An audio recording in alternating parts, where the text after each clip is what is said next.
Mr. Miles, good to see you. Mr. Miller, it is Super Bowl Sunday. Now, I That don't have a dog in this race, a horse in the race, a chicken in the fight. I don't know what animal we want to put into this scenario. I am a sucker for the commercials. I'm not going to lie. That's what I look forward to the most. I do enjoy the company. Hot wings, buffalo sauce, celery, carrots, blue cheese. It's an excuse for me to eat an extra dozen of these. But I'm with you. When it all comes down to it, I could care less. well, I didn't even know who was playing in the Super Bowl until yesterday. I'm not sure if I should wear that as some kind of badge of honor or if I'm just completely out of touch. I mean, I know it's basically a holiday here in the United States.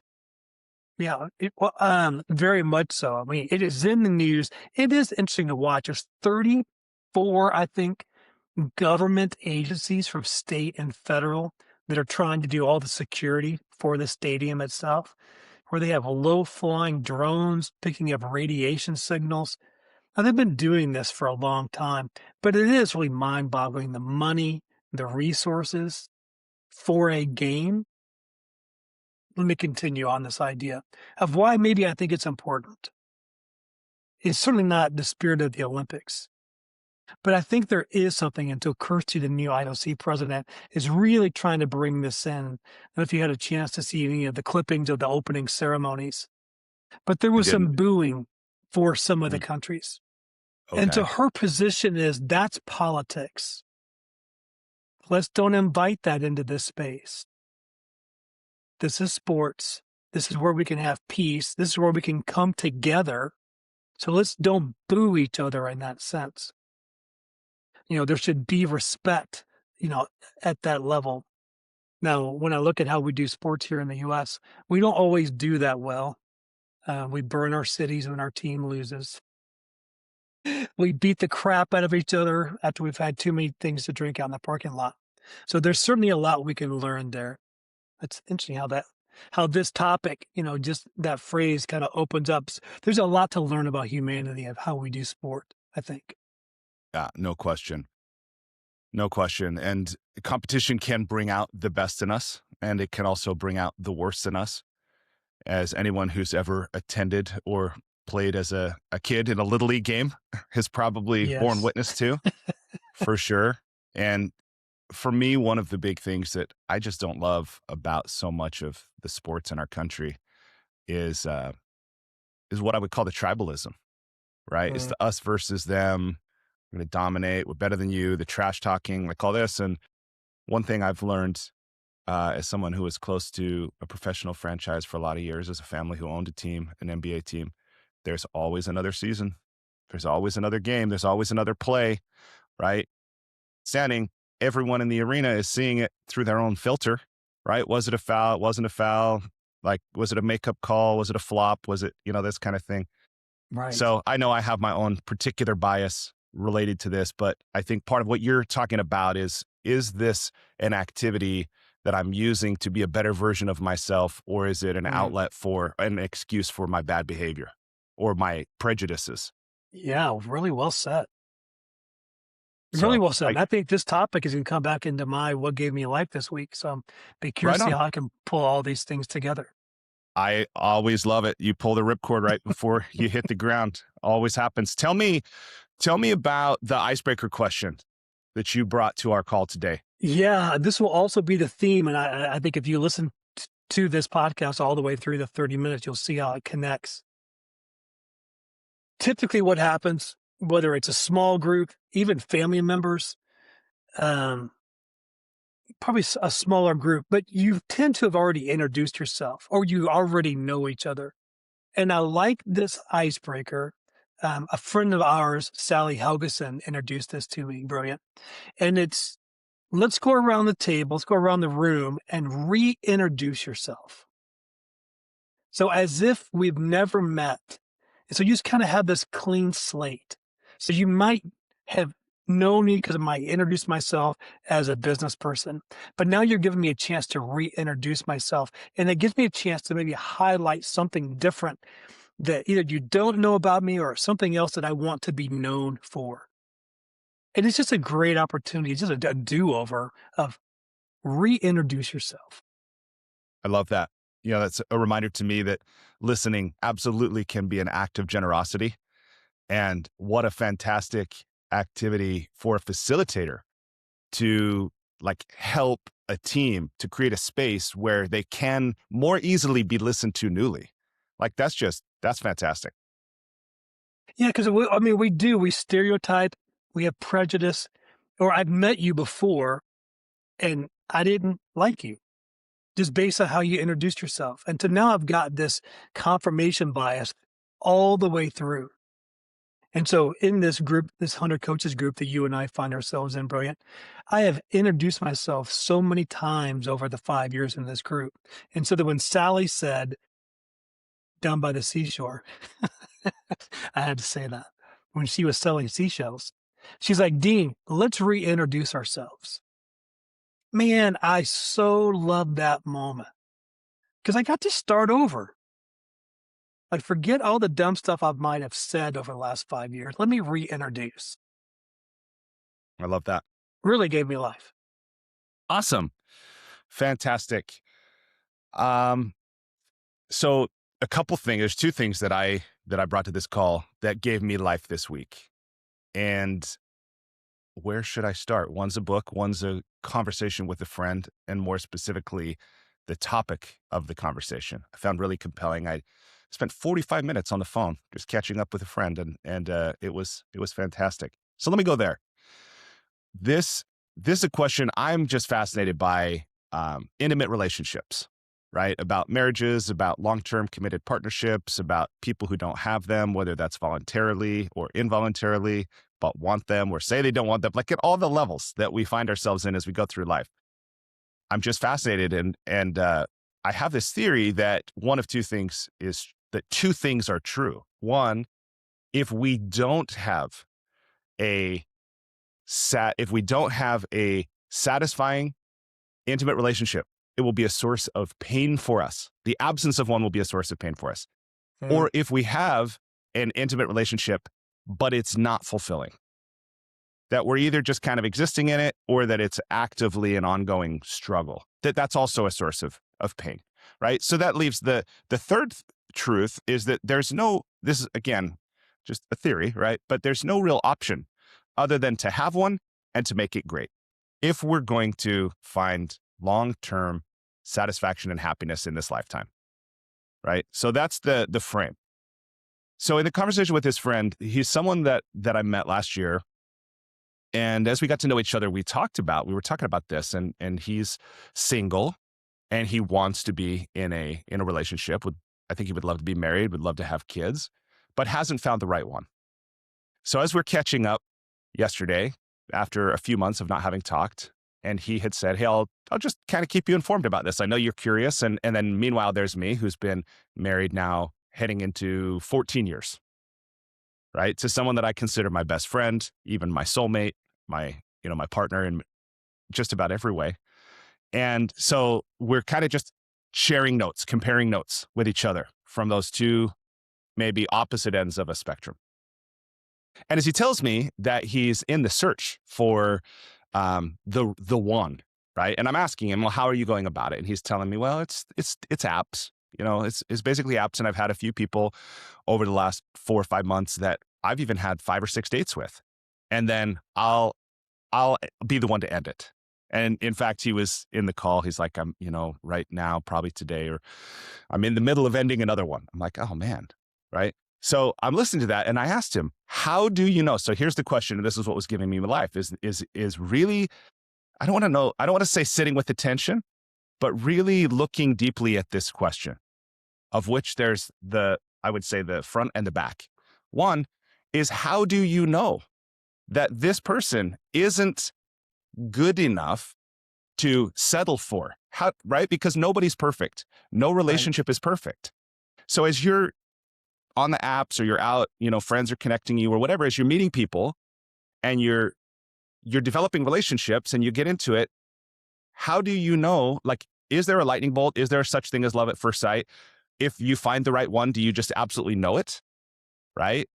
Sometimes we hear stories like that, but we also hear the honeymoon effect is real and it wears off and so forth. So how do you know that it's time on the fourth, fifth, sixth date or whatever, that this is not, in fact, a person who is going to be a good enough fit, that it's worth making the investments, the sacrifices, the trade offs to stay with and make a long term committed relationship work and even great. So that's one. But the inverse of that question is, if you're in a relationship, how do you know if it's bad enough to leave? Right?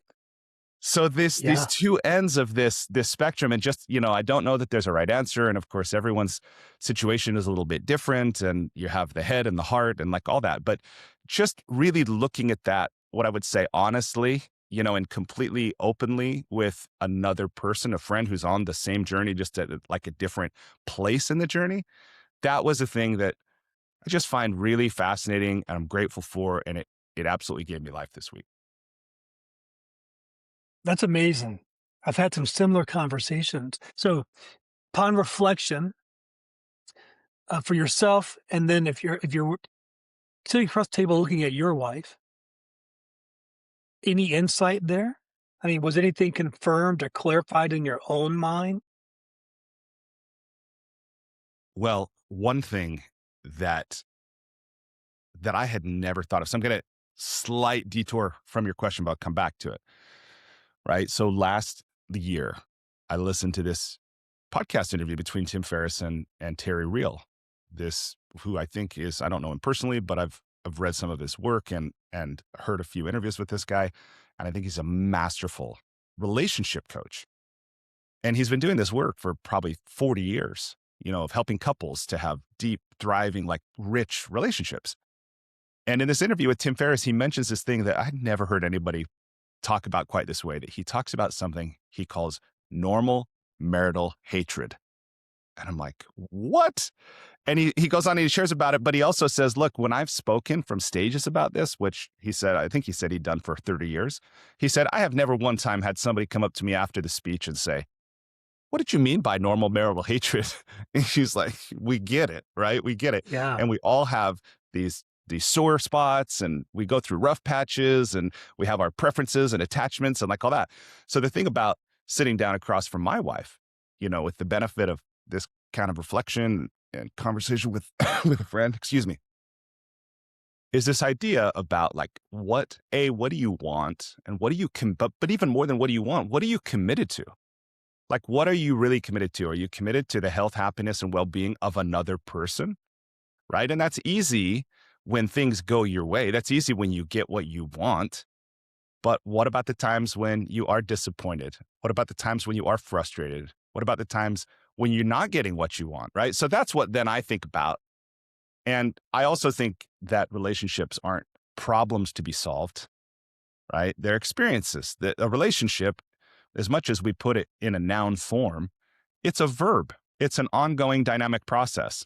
So, that's how I think about it. And it really, when I am faced with something that I don't like in my own marriage, I realize my opportunity to really demonstrate what I'm truly committed to. Or, by the way, to renegotiate my commitment. Yes.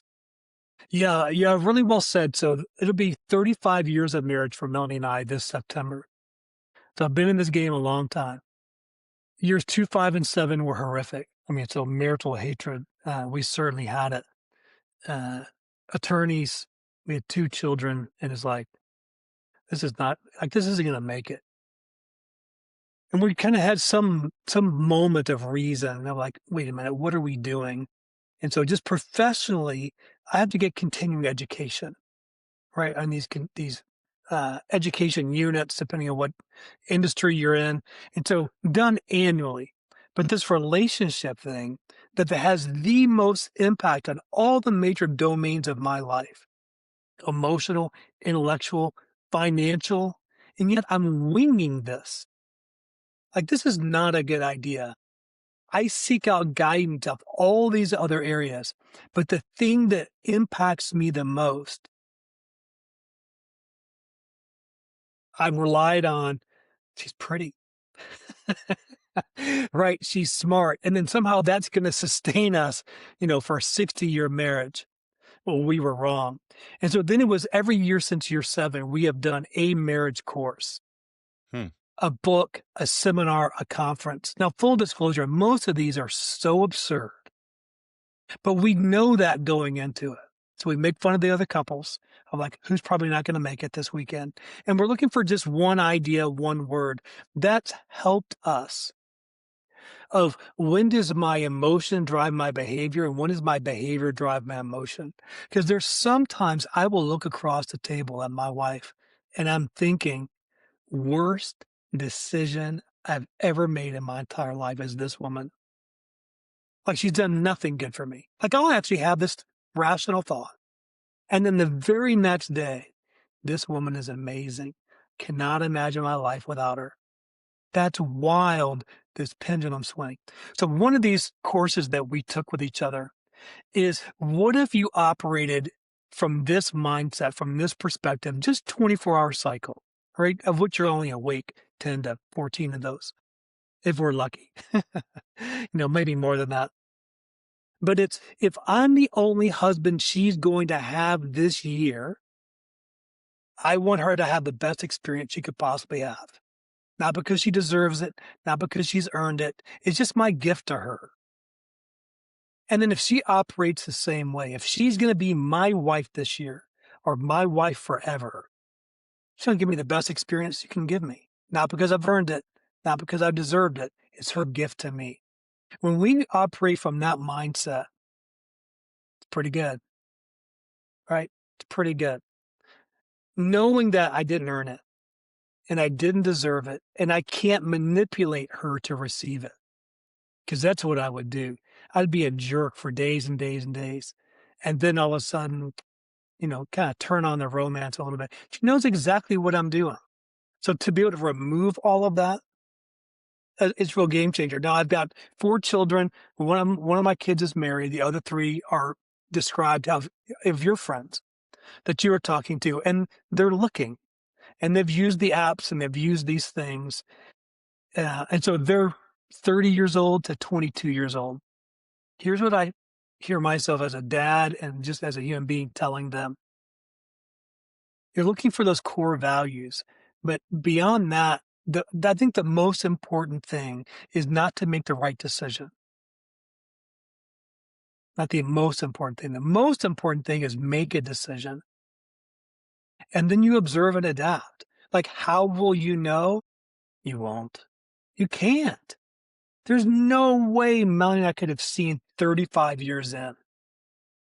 Not possible. I didn't have the words then, I have the words now. Where we have alignment is around adventure, we have alignment around advocacy, and we have alignment around awe. Now, different expressions.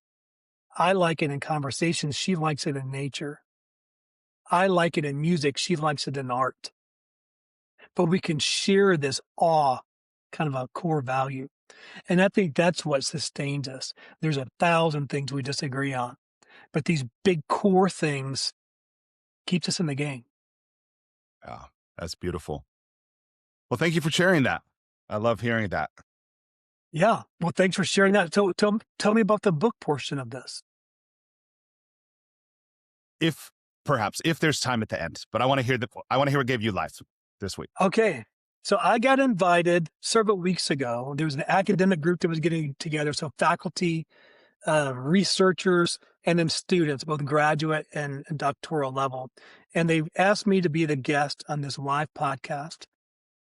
In front of a live audience. I've never done that before, so that was different. And the topic was resilience, which I think about athletes. I think about Lindsey Vonn. And if you saw that a couple of days ago, she crashed and tore her ACL and then decided to go, to get back on the mountain, had good practice runs, and then really pretty bad crash this morning and had to be airlifted off the mountain. Resilience on display. Now we've been talking about marriage and relationships and how does resilience come into this topic? This idea of being able to reintroduce yourself. There's a space of resilience and being able to come back again to the room where maybe it didn't go well the first time and then reintroduce yourself. And it was just the most time I've ever spent on that topic of really looking at it and then in the rearview mirror, looking at my own life. How important is resilience? And do we have the same amount? How much of that's tied into our personality? Do we burn different rates of the energy necessary for this? Do we have the same half-life for this? What's the recovery time for this? I think about some of the stories that you've shared with me over the years and your own experience with resilience. Let me just pause there. What does Brilliant have to say about this topic? Resilience. Well, as I hear you sharing, some of your views about this, what's coming up for me, and this is so often what I will kind of orient toward, which is, again, what do you want? Right? Because I think it's harder to be resilient when the thing to which you would be resilient is not actually something you want. Right. So it's like, for example, if I don't know, I'm just making this up, but if I want to get a law degree and I get a serious illness and I drop out in my second semester and now I'm kind of off cycle and there's other challenges and maybe I'm still managing my health and so forth. Now, how much I want that law degree, I think is absolutely going to be a determinant of how resilient I am. I mean, that's Right. my thought. Right. And so that's the first thing that comes up for me. Other than that, I don't know a lot about resilience. I'm a big believer in desire, right? And I'm a big believer in doing what we can to be clear for ourselves what is a true desire versus something that we think we want or what other people expect of us. So that's kind of the way that I come at the topic of resilience. There's that, and then there's also the thing about integrity. And that's an interesting thing to me to think a lot of, to think about integrity being nothing more than being congruent with what you say, like what you give your Mm, word to. mm, But then again, and this goes back to what I said in the relationship portion of this conversation about, you know, just as we're free to make a commitment, we're also free to revoke that commitment. So does that mean if I give my word to something and then I realize on the way I don't necessarily want that thing, whether that's because there were obstacles and impediments or just because I came to the awareness that I don't actually really want that thing. Does that mean I lack integrity if I revoke my word? Right. yeah, So, or resilience. or resilience. And I don't know that. And I also realized then, and this is very common for anyone who knows me, that somewhere about this point in the conversation, I'm very present to how much talking, right? How much thought, how much analysis, how much intellect is in this conversation. And how, as far as I can tell, none of it is true. It's just words, right? So Yes. I don't know how useful that is, but at the end of the day, right? I love this about when all is said and done, more is said than done. And man, what a great line. What a great line. This idea of resilience, and where you and I are aligned, it's there's quitting things that are hard versus quitting things that are hollow. Oh, I like And that. I like that a lot. So quitting things that are hard is not the right dashboard to use. Because if you're doing anything new or for the first time, it's supposed to be hard, right? You're a parent, I'm a parent. It's easier to hear it in our kids when they're doing calculus for the first time or really anything. This is hard. Yeah, it's supposed to be. You've never done this before. The wrong reason to quit.